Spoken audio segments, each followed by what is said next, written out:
சனுஸ் நேயர்களுக்கு வணக்கம். நான் கூத்தடி கோப்பி. ஐயா பழனிசாமி தலைகீழா தொங்கி தவம் பண்ணிக்கிட்டு இருக்காராம். என்ன தப்பு செஞ்சோம்? செஞ்சது எல்லாமே தப்பு தானே.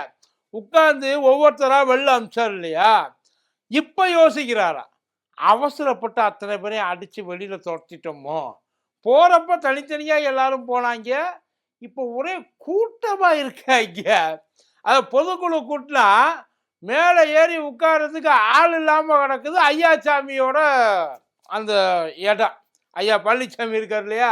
ஏன்னா ஆப்போசிட்டில் இருக்கிறவங்கள ஒன்று கூடி பார்க்குறப்ப கம்பேரிசனில் பார்க்குறப்ப இதை பார்க்குறப்ப அதிமுகப்பிலே வல்லையே. ஆப்போசிட்டில் அங்கே உட்காந்துருக்காரு ஐயா ஓபிஎஸ் உட்காந்துருக்காரு, அண்ணன் டிடிவி உட்காந்துருக்காரு, சின்னம்மா சசிகலா உட்காந்துருக்காங்க. 10ம் பத்தாததுக்கு இப்போ செங்கோட்டையன் அண்ணன்.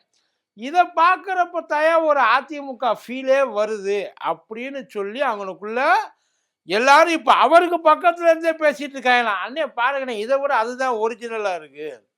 இப்போ இன்னும் ஒரு முடிவு, இந்த வெளியில துரத்தி விட்டாங்கல்ல அவங்கெல்லாம் ஒன்று கூடி ஒரு முடிவு எடுத்திருக்கதா ஒரு தகவல்.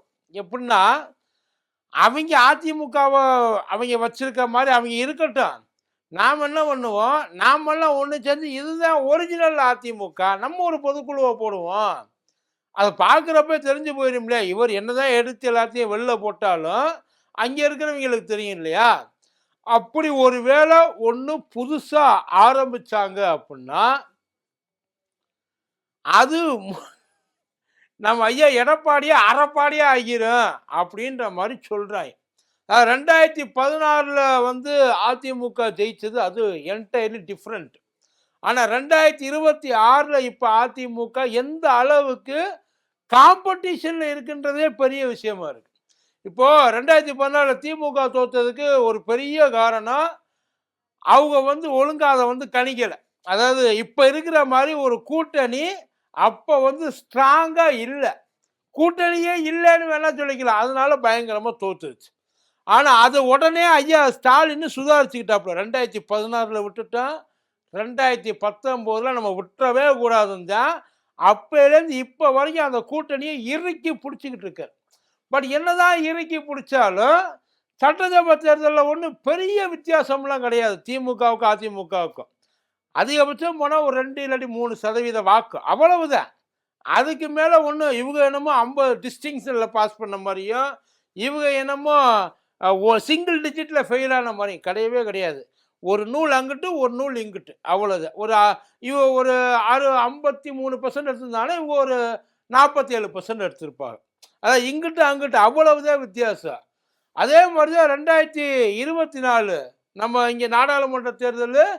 உண்மையிலேயே அந்த நாடாளுமன்ற தேர்தலில் இவங்க இந்த பிரச்சனையெல்லாம் இல்லாமல் இருந்துருந்துச்சு, ஏடிஎம்கேல எந்த பிரச்சனையும் இல்லாமல் பாசக கூட அதே கூட்டணியில் அப்படியே இருந்திருந்தாங்கன்னா கூட ஏதோ ஒரு 4-5 சீட்டுனாலும் கிடச்சிருக்கான். 40க்கு 40 அவங்க எடுக்க. இப்போ அவங்க வந்து தேனியில் மட்டும்தான், தேனியில் மட்டும் அதை விட்டாங்க. கடைசியில் அதையும் வந்து கடைசி நேரத்தில் வந்து களைச்சி விட்டாங்கன்னு வைக்கல.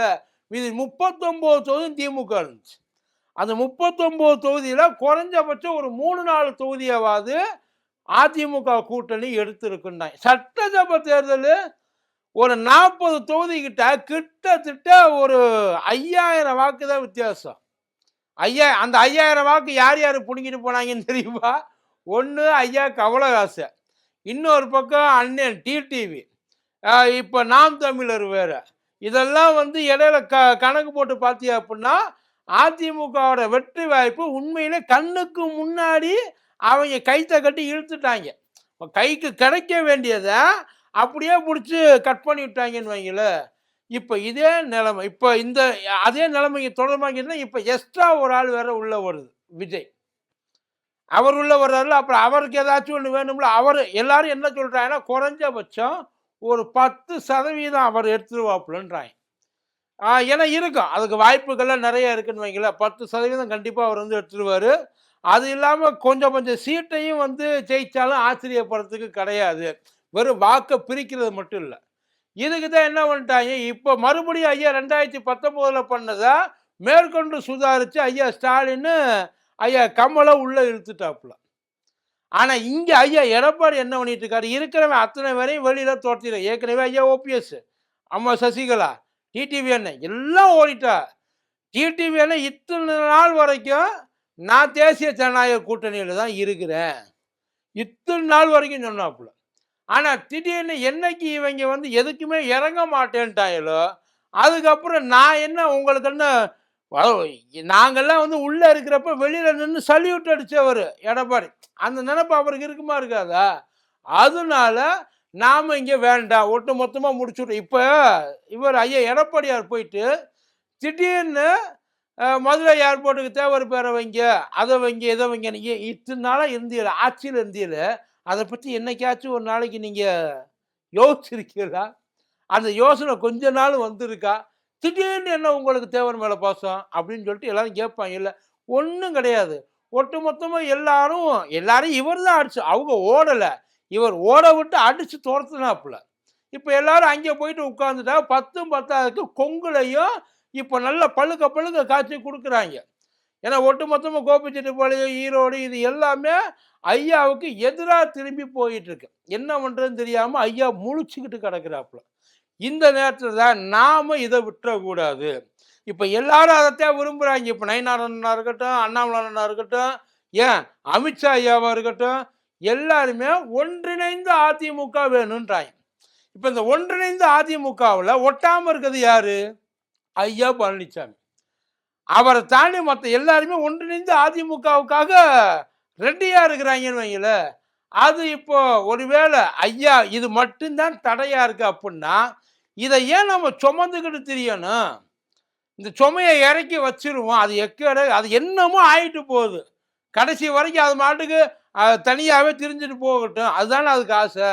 நாம் எல்லாரும் ஒன்றா இருப்போம். ஒருவேளை முன்மொழிஞ்சால் ஐயா செங்கோட்டையனை முன்னாடி நிப்பாட்டி, இவர் தாப்பா அதிமுக நல்லா பார்த்துங்கப்பான்னு சொல்லி ஒட்டுமொத்தமாக எல்லாரும், ஏன்னா டிடிவி அண்ணனுக்கு அது ஓகே தான் இருக்கு. ஏன்னா இப்போ ஓபிஎஸ் ஐயா வந்து பேசுகிறப்ப செல்லூர் ராஜு அண்ணனுக்கு கோவம் வந்துச்சு. செல்லூர் ராஜு அண்ணன் பேசுனதை பார்த்துவிட்டு ஐயா எடப்பாடிக்கு கோவம் வந்துச்சு. ஐயா எடப்பாடி பண்ணதை பார்த்து மறுபடியும் செல்லூர் ராஜு அண்ணனுக்கு கோவம் வந்துச்சு. அதைத்தான் திண்டுக்கல் கூட்டத்தில் செல்லூர் ராஜு அண்ணன் செஞ்சு விட்டாப்புல. வாங்க என்னைய தானே நீ என் ஏரியாவில் நான் யாருன்னு நான் இப்போ காமிக்கிறேன் அப்படின்ற மாதிரி அவர் செஞ்சுட்டாப்புல. அதுக்கு யாரும் எதுவும் தப்பெல்லாம் ஒன்றும் சொல்லலை. இப்போ ஒரு வழியாக எல்லாருக்குமே என்ன ஒரு நினப்புன்னா, நல்லா இருக்குமே, அவங்க எதுக்கு இப்போ இது எல்லாரும் ஒன்று சேர்ந்தா யாருக்கு நல்லது? கட்சிக்கு நல்லது. அதுக்கு மேலே ஐயா எடப்பாடியாருக்கு நல்லது. அதான் உண்மையும் கூட. ஜெயிச்சா யாரு சிஎம்? இப்போ உங்களை விட்ட வேற யாரும் இப்போ நீங்கள் விட்டுருவீங்களா என்ன? ஆனால் அதுக்கே ஒத்துக்க மாட்டேன்றாங்களே. ஏன்னா ஐயாவுக்கு ஒரு பயம், உள்ள இவங்கெல்லாம் வந்துட்டு அப்புறம் நம்மளை சிஎம்ஐ இவங்க ஏற்றுக்குவாங்களா? தமிழ்நாடே ஏற்றுக்கிட்டாலும் இவங்க ஏற்றுக்குவாங்களா? எதிர்கட்சி தலைவர் கூட சொல்லுவார் தமிழ்நாடு சிஎம்னு, இவங்க சொல்லுவாங்களா அப்படின்ற ஒரு நினப்பு இருக்குது. அதாவது அவங்க உள்ள வந்தா இவரால் உள்ள இருக்க முடியாது. இப்போ இருக்கிற மாதிரி இருக்க முடியாது. இருக்கலாம், இருக்கிற இடம் தெரியாமல் இருக்கலாம், அதுக்காக வச்சிருக்காங்க. பட் ஆனால் இது எல்லாத்தையும் தாண்டி ஒட்டுமொத்தமாக கூண்டோட இன்னும் கொஞ்சம் பேர் தான் இருக்காங்க. அவங்களும் அதிகபட்சம் போனால் அன்னையும் பின்னாடி ஜெயக்குமார் நிற்கலாம். ஜெயக்குமார் நிற்பார். ஆனால் ஜெயக்குமார் என்ன கடைசியில் கழட்டி விட்டுருவார், அது வேற கதை. எடப்பாடி ஐயா கண்டுக்கவே மாட்டாப்புல. நீ உன்னைய பாதுகாக்கிற வேலை என்னைய பாதுகாக்கவே என்னால் முடியலை அப்படின்ற மாதிரி அவர் போயிடுவார். ஸோ இதெல்லாம் சுற்றி முற்றி வச்சு பார்க்குறப்ப கூடிய சீக்கிரம் நாங்கள் தான் இந்த நாகப்பதனி கூட்டம்னு சொல்லி இந்த இம்சை அரசியல் அடிச்சுக்காயில அந்த மாதிரி 2 பேரும் அடிச்சுக்கிறதுக்கான வாய்ப்புகள் நிறையா இருக்குது. பட் அந்த மாதிரி ஒரு சண்டை வந்தால் சண்டை செய்யாமலேயே அந்த சைடு உள்ள பார்ட்டி கப்பை அடிச்சுட்டு போயிடும். ஐயா அதுக்கு என்ன இக்கு வைக்கிறாரு அப்படின்றத பொறுத்து இருந்து பார்ப்போம். நன்றி.